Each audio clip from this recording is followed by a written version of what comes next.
On today's show, my guest is the CEO of Ensysce Biosciences, Dr. Lynn Kirkpatrick. Ensysce Biosciences trades on the NASDAQ under the trading symbol ENSC. Ensysce Biosciences is a biotech company committed to stemming the prescription drug abuse epidemic. They are developing first-in-class and uniquely innovative solutions in oral drug delivery. Their proprietary TAAP, TAAP, and MPAR, MPAR technologies improve the care and safety of patients by preventing the possibility of both abuse and overdose of prescription drugs. Their mission is to revolutionize the safety and oral delivery of medicines for areas of high unmet need. I'd like to welcome onto the podcast Dr. Lynn Kirkpatrick. Lynn, thanks so much for joining me today. Oh, thanks so much for having me, Matthew. Absolutely. So lots to cover here. Let's just dive straight in. Please give us a brief overview of Ensysce Biosciences. For our audience, I usually like to try to paint a picture of a company from the ground floor up. So let's start with that overview of Ensysce. Sounds good. Well, Ensysce is a clinical stage company. And as you mentioned, we're using two highly novel technology platforms using the acronyms TAAP and MPAR, applying these to known therapies to improve drug safety as well as drug performance. We have applied TAAP and MPAR to a number of different drug classes, but we are focused initially on the opioid class of medications in order to stem the crisis that, as we know, has resulted in thousands of deaths over the last few decades. By using known therapies, we believe we can really develop new drugs more quickly and at reduced costs, and we can use them then to expand our product pipeline over many therapeutic indications. But our initial focus in the opioid class, we've developed our lead product we refer to as PF614. This is an oxycodone TAAP prodrug, and all of our clinical trials have shown it works exactly how it's designed. And I'll go into that as we discuss. But PF614 delivers oxycodone and pain relief only when it's swallowed in what's called an extended release fashion or slowly over time. And it provides proven pain relief for a 12-hour period, which is different than other products that are marketed currently. Yeah, thank you for that. So let's go ahead and get into the nitty-gritty, the science behind the TAAP and MPAR technologies a little bit further and explain, if you can, from a very basic level, what it is that's actually at work in the technology that's active in both TAAP and MPAR. Great, I appreciate that. Our approach we refer to as TAAP, or trypsin activated abuse protection, is what we as a team call clever chemistry. We chemically modify a drug, in this case oxycodone, to make it inactive. And it's inactive unless it's swallowed.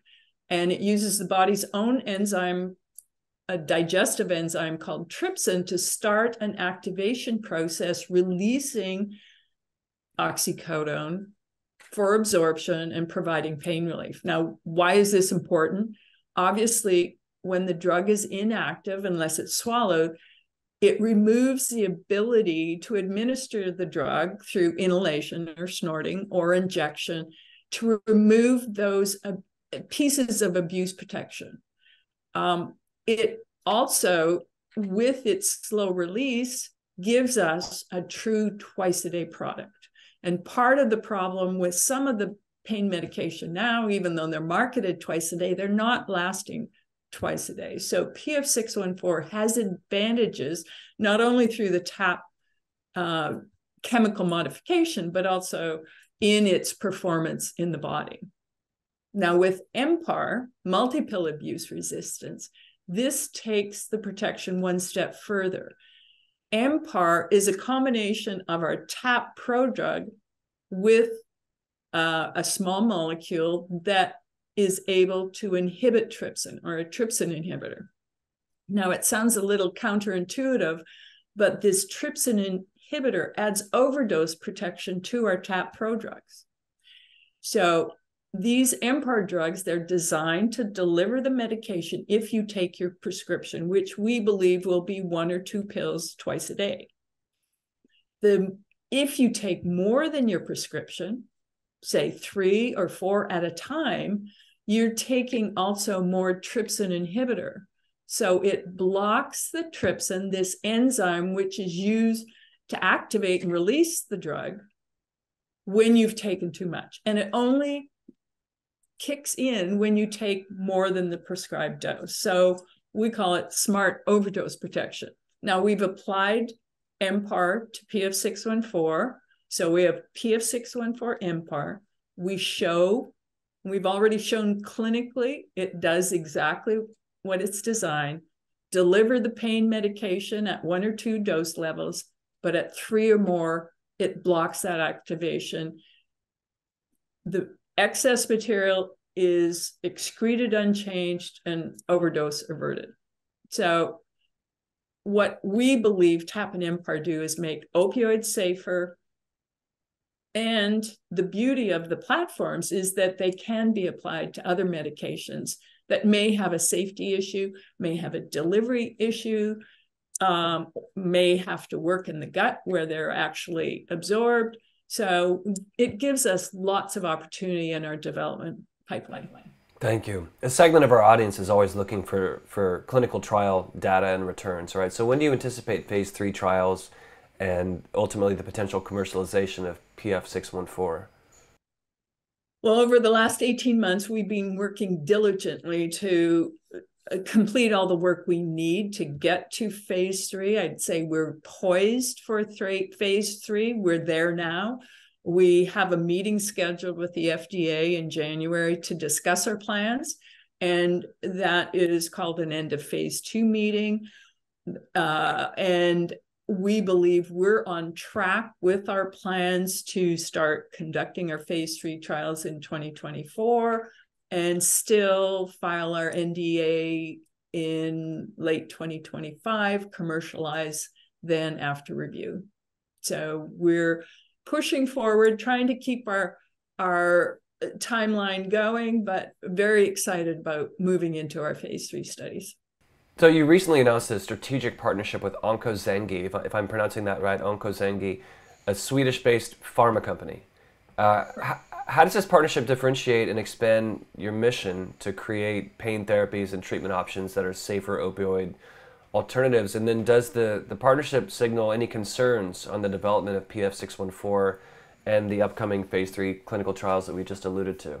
We're really excited about this new opportunity. It adds another product in our pipeline to treat pain.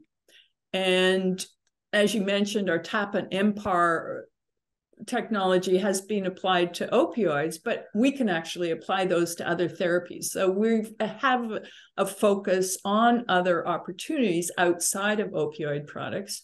BioSciences, which is the product we are working on with OncoZenge, gives us another tool in our war chest to treat pain outside of the opioid class. It's for cancer patients with a debilitating complication called oral mucositis. It's often experienced with patients undergoing chemo and radiation. And really, this pain relieving product has been extensively evaluated in clinical trials, phase 2 trials in Europe in head and neck cancer patients. It's been shown to be effective. It's moving towards phase 3 and commercialization in Europe.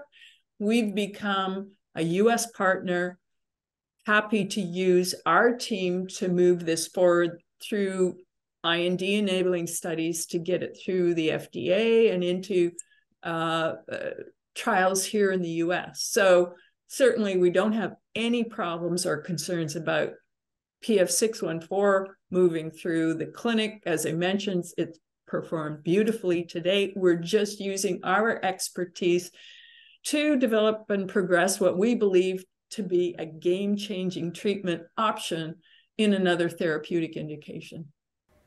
Well, we've covered a lot of ground today, and there's certainly a lot more to get into in future conversations. But before we conclude, I want to give you a chance to speak to the audience and give us one last takeaway for anybody who's just now getting associated with Ensysce and curious to learn more. What are some good resources for people, or anything you want to direct people to in particular?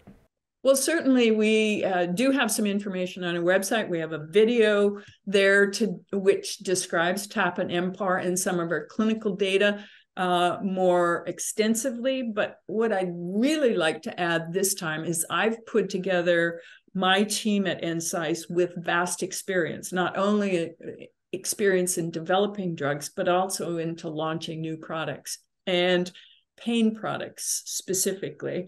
So we're very excited about moving PF614 through to commercialization, being able to launch our product. And I really, truly believe I have a team that can do that. My guest today has been the CEO of Ensysce Biosciences, Dr. Lynn Kirkpatrick. Ensysce Biosciences trades on the NASDAQ under the trading symbol ENSC. For more information on the company, you can visit them online at ensysce.com, ENSYSCE.com. Dr. Kirkpatrick, I'd like to thank you so much for coming on the show today, and I look forward to having you back with us for another update very soon. Thank you very much, Matthew.